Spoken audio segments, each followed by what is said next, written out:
Assalamualaikum warahmatullahi wabarakatuh. Salam sejahtera untuk kita semua. Perkenalkan, saya Andaru Amanda selaku moderator dalam sesi kali ini. Hari ini kami dari Angkatan 1 Kelompok 2 mempresentasikan hasil diskusi kami mengenai tokoh panutan dalam ASN berakhlak. Kelompok kami terdiri dari saya sendiri Andaru Amanda, kemudian Firman Pambudi, Muhammad Lukman Nur Hakim, Satria Aditama, Anastia Nur Azizah, Suci Utami, Ines Dumasari, Meliana Agustina, Rani Mawadah, dan Vira Nurliza. Tanpa berlama-lama, mari kita simak podcast ini. Berdasarkan pada hasil diskusi dari 10 tokoh panutan yang telah kami pilih, pada akhirnya kami kelompok 2 memutuskan untuk memilih Bapak B.J. Habibie untuk diangkat menjadi panutan berakhlak. Dikarenakan beliau merupakan sosok yang mengabdi dengan integritas, bekerja dengan ilmu, dan memimpin dengan hati. Dalam era reformasi birokrasi, sosok Habibie menjadi inspirasi nyata bahwa ASN tidak hanya bekerja secara administratif, tetapi juga harus membawa nilai, visi, dan dedikasi penuh bagi bangsa dan negara. Yuk kita mengenal sosok B.J. Habibie. B.J. Habibie adalah Presiden Indonesia ketiga yang menjabat pada tanggal 21 Mei 1998 hingga 20 Oktober 1999. Beliau menggantikan Soeharto yang mengundurkan diri dari jabatan presiden dan kemudian digantikan oleh Abdurrahman Wahid. Berikut beberapa fakta tentang B.J. Habibie. Habibie lahir di Parepare, Sulawesi Selatan pada tanggal 25 Juni 1936. Beliau memiliki latar belakang sebagai teknokrat dan ilmuwan dalam teknologi aviasi internasional sebelum menjadi presiden. Beliau menjabat sebagai Wakil Presiden ke-7, Menteri Negara Riset dan Teknologi, dan Kepala Badan Pengusaha Batang selama kepresidenannya. Berdasarkan pada latar belakang beliau dan juga pengalamannya, beliau dapat mencerminkan nilai-nilai berakhlak, yang merupakan akronim dari berorientasi pelayanan, akuntabel, kompeten, harmonis, loyal, adaptif, dan kolaboratif, yang diluncurkan dengan tujuan menyeragamkan nilai-nilai dasar ASN di Indonesia. Berikut penerapan nilai-nilai berakhlak dari B.J. Habibie, tokoh panutan yang kami kagumi. Yang pertama, berorientasi pelayanan publik. B.J. Habibie sebagai seorang ilmuwan dan negarawan selalu berupaya memberikan yang terbaik untuk bangsa. Karyanya di bidang teknologi, khususnya pesawat terbang N250, adalah contoh nyata bagaimana ia berupaya memajukan bangsa Indonesia agar sejajar dengan negara lainnya. Hal ini sejalan dengan nilai berorientasi pelayanan publik dalam latar CPNS, yaitu memberikan pelayanan terbaik kepada masyarakat. Yang kedua, akuntabel. B.J. Habibie dikenal sebagai sosok yang menerapkan nilai akuntabel dalam hidupnya.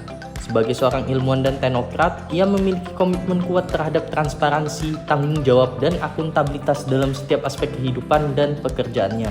Beberapa contoh penerapan nilai akuntabel oleh Habibie, yaitu beliau dikenal sebagai sosok yang transparan dalam pengambilan keputusan dan tindakannya. Selain itu juga, beliau dikenal sebagai seseorang yang bertanggung jawab. Ia memiliki komitmen kuat untuk bertanggung jawab atas setiap keputusan dan tindakan yang diambilnya.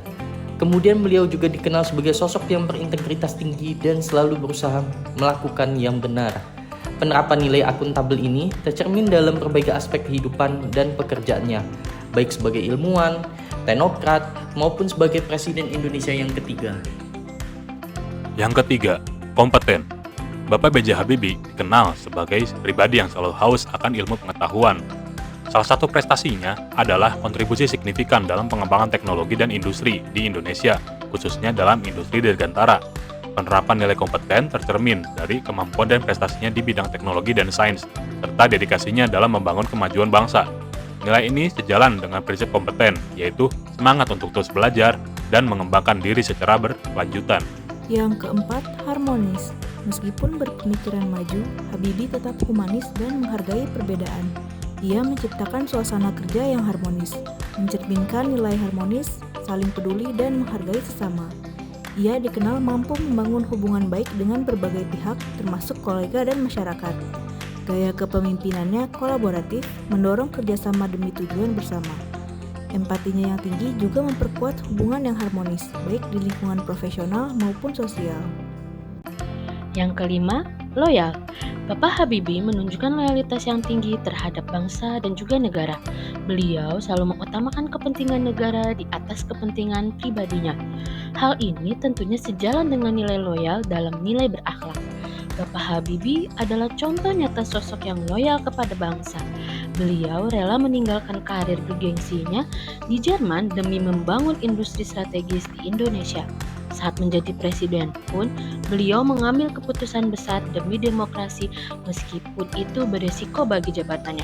Tak hanya itu, ia juga konsisten mendorong kemajuan teknologi lewat proyek pesawat N250 dan pendirian BPPT serta IPTN. Semua ini menunjukkan kesetiaannya yang tulus dan tanpa syarat untuk Indonesia. Penerapan nilai loyal ini tercermin dalam komitmen dan dedikasinya kepada negara. Yang keenam adalah adaptif. Habibie mampu beradaptasi dengan perubahan yang terjadi di sekitarnya. Ia tidak takut untuk mencoba hal baru dan selalu berusaha mencari solusi terbaik dalam situasi apapun. B.J. Habibie menunjukkan cermin adaptif dalam beberapa aspek, seperti kemampuan menyesuaikan diri dengan perubahan situasi dan kondisi. Sebagai contoh, Habibie berhasil beradaptasi dengan perubahan politik dan ekonomi di Indonesia pada masa transisi dari Orde Baru ke Reformasi. Ia juga menunjukkan kemampuan adaptif dalam mengembangkan teknologi dan industri di Indonesia. Cerminan adaptif Habibie tercermin dalam kemampuannya menghadapi perubahan dan tantangan dengan fleksibilitas dan kemampuan belajar yang tinggi. Yang ketujuh, kolaboratif. B.J. Habibie menyadari bahwa kesuksesan tidak bisa dicapai sendiri. Beliau selalu berusaha untuk membangun kerjasama dengan berbagai pihak untuk mencapai tujuan bersama. Hal tersebut sejalan dengan nilai kolaboratif, yaitu membangun kerjasama yang sinergis. Beliau dikenal sebagai sosok yang kolaboratif dalam berbagai aspek kehidupannya, yang mana tercermin dari cara B.J. Habibie memiliki kemampuan bekerja sama yang baik dalam tim, memfasilitasi diskusi dan kerjasama untuk mencapai tujuan bersama.